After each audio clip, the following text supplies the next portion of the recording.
So I've actually been vegan 4.5 years now, and I would say during that time, without a shadow of a doubt, the largest criticism I've heard of veganism as it relates to food in particular is this discussion on the potential deficiencies that going vegan can lead to, all the things that we will apparently be missing out on by moving in this plant foods direction.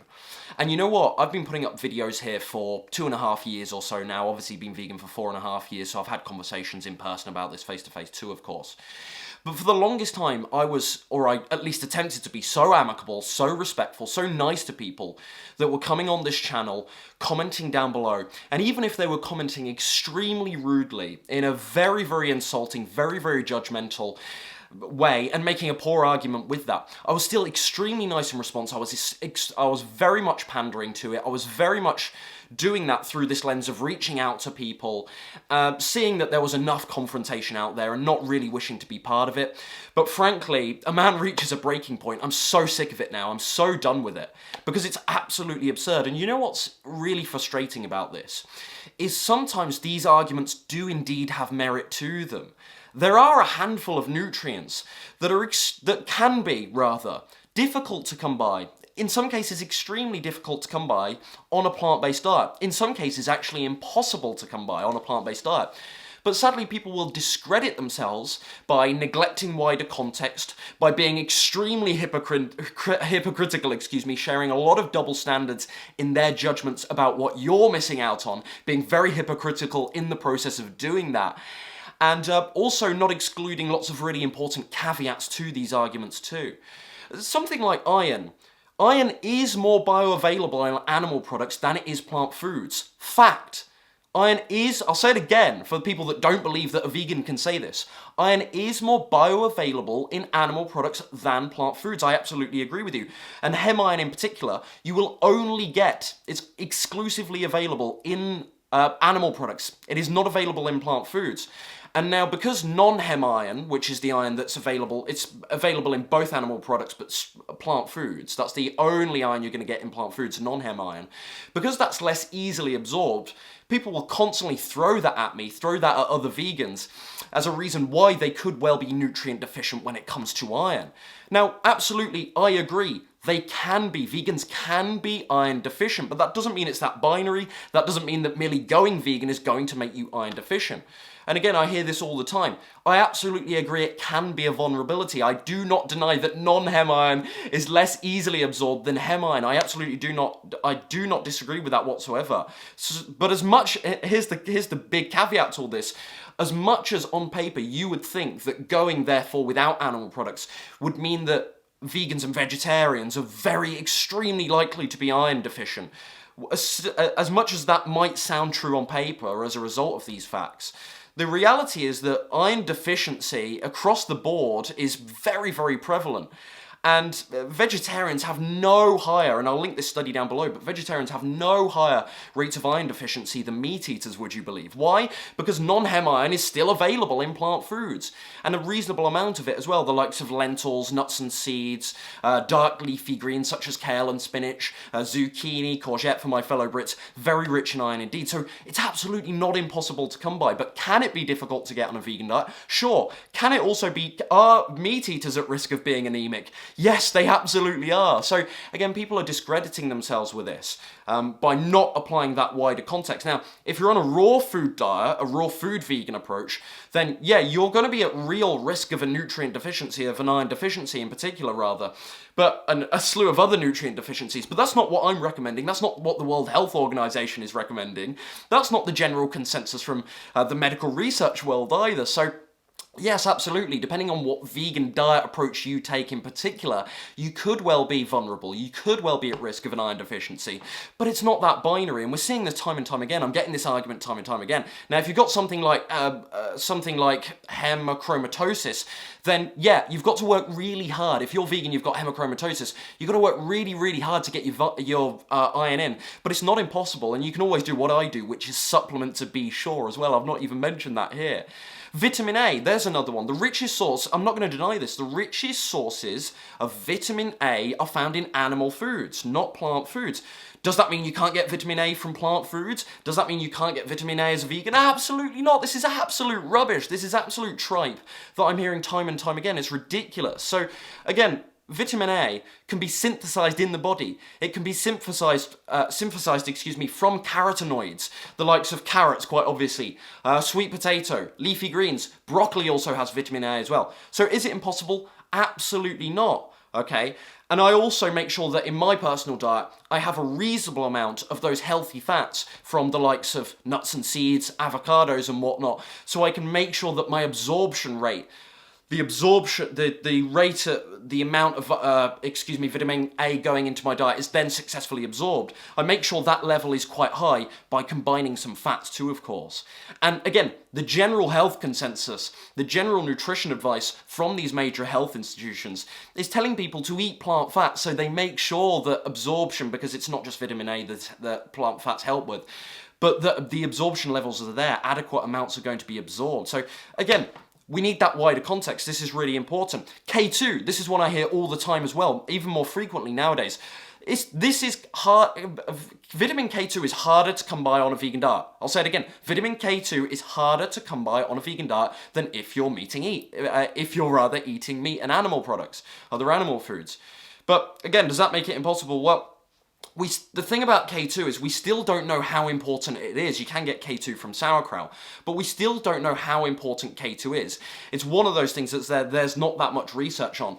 Early studies seem to show that K2 might well be associated with lower rates of heart disease, and lower rates of prostate cancer. But at the same time, by moving in a plant-based direction, you significantly lower your risk of heart disease anyway. So again, we need that wider context. That's really, really important. I don't believe that eating animal foods is an adequate way to make sure you're getting enough K2, given the adverse consequences that eating lots of animal foods can have. So again, yes, I agree that K2 could potentially, we'll know more in a decade or so, could potentially be a risk on a vegan diet. But does that mean that I believe that animal foods are the solution to that risk, given the adverse consequences that animal foods can have? Absolutely not. I don't think that's a viable solution whatsoever. So I think there's a wider discussion to be had on K2 that isn't necessarily that diet specific. And that is the case with the likes of B12 as well, of course. DHA can be tough on a vegan diet, but that doesn't mean it's automatically impossible. Chia, hemp seed, flaxseed, all very, very rich in DHA, very, very rich in DHA. So, and also, again, with many of these things, DHA supplement, you can get one. You can get a DHA supplement. So if I personally, I'm not worried about it, but if I personally was really concerned about it as a vegan, I could go and take a DHA supplement. They're widely available. It's not difficult. So do you get what I mean here? Like, we don't know a lot about the absorption of supplements yet. Okay, the science is limited on that. So we don't know that supplements are anywhere near as good yet. We don't have a concrete answer on this, I don't believe. And I'm a layperson, I'm not a medical doctor, I need to cite that here. We don't know how good the absorption rate of these supplements are versus whole foods. So I need to hold my hands up and admit that. But you can see here that there is a wider context to be applied. There are several caveats, there are several asterisks to these sound bites that people give you when they say, where are you going to get your iron? What about calcium? What about vitamin A? You can see here that there are several asterisks that we need to put on the end of these very basic mottos and sound bites that people are often throwing at vegans and vegetarians and plant-based folk. It's absolutely ridiculous. There's very little wider context. You can see I'm quite infuriated by this because I'm quite sick of addressing these things again and again and again and hearing the same soundbite year after year, and it only getting worse with the rise in popularity of the likes of the carnivore diets, keto diets, and so on. Okay, so again, there are some reasonable arguments to be levelled at the vegan and plant-based community here. I'm not in denial of those things. I readily admit those things about iron, vitamin A, K2, and so on. I readily admit those things. It can be hard to get DHA on a vegan diet if you don't plan it right, but that's the caveat, that's the asterisk. So we do need to, as a community here, us plant-based folk, we do need to address those things, and I hate using those collective terms. We do need to address these common arguments, but these are not impossible things to be dealt with, and I wish these were stronger arguments, more fair arguments from the quote-unquote other side here. Again, I hate using these collective terms. so that we could actually have a really productive conversation about this. Because if we're constantly hearing this, what about iron? You're never going to get iron. You're going to be iron deficient as a vegan. If that's it, if that's the basic soundbite that's coming our way, it's really hard to have a decent, productive, and scientific discussion on these things. It's impossible. It's really hard. So we need the quality of argument to be better from the other side here, but we also have a duty and obligation ourselves to, calmly try and, which I'm not doing here, but calmly try and dissect these arguments that are coming our way and readily admit when going vegan, there are a couple of nutrients that we do need to be wary of, admittedly. It's true, we absolutely do, okay? We can't be so dogmatic about veganism, about plant-based eating, that we completely deny all of these things, okay? So people discredit themselves, sadly, by using these absurd arguments without caveats, without context, and then of course they go on with this saturated fat stuff. They go on arguing that fibre is dangerous and all of this nonsense.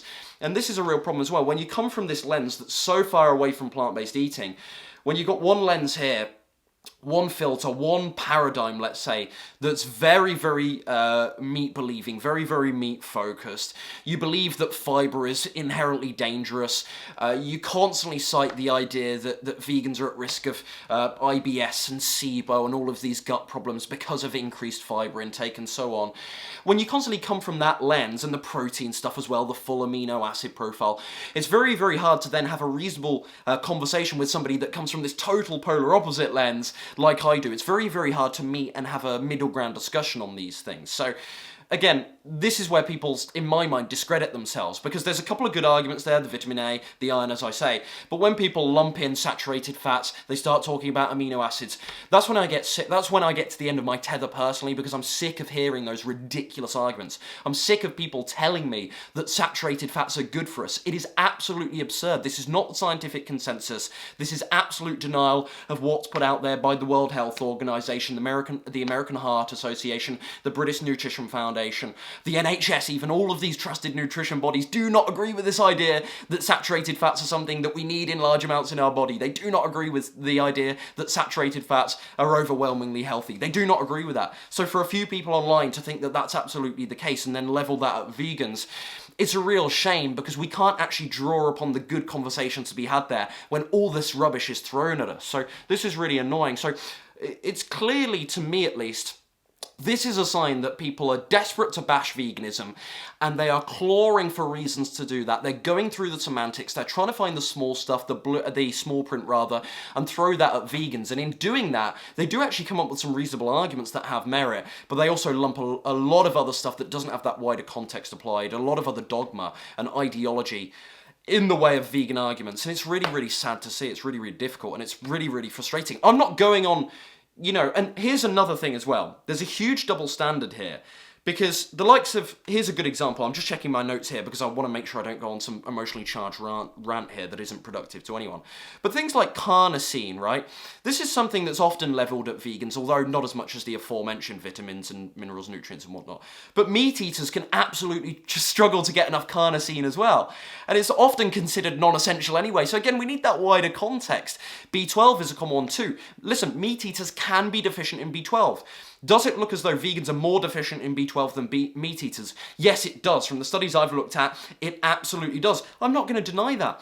But does that mean, that meat eaters are automatically perfect with B12 as well? No, there's a huge double standard here. When many meat eaters are pointing the finger and the scaremongering in relation to the likes of B12, carnosine at vegans, it just makes it absolutely ridiculous, because clearly there's wider issues here. Clearly there's some things that aren't necessarily that diet dependent going on here that we need to address as a wider society. We need to fix potential deficiency risk as a wider society here, regardless of particular diet approaches. There's a genuine conversation to be had here about the likes of carnosine, about potential risks if we're trying to be perfect with our health, or as perfect as possible with our health, of the risks of not getting enough B12. We need a conversation about that as a society, as a whole, okay?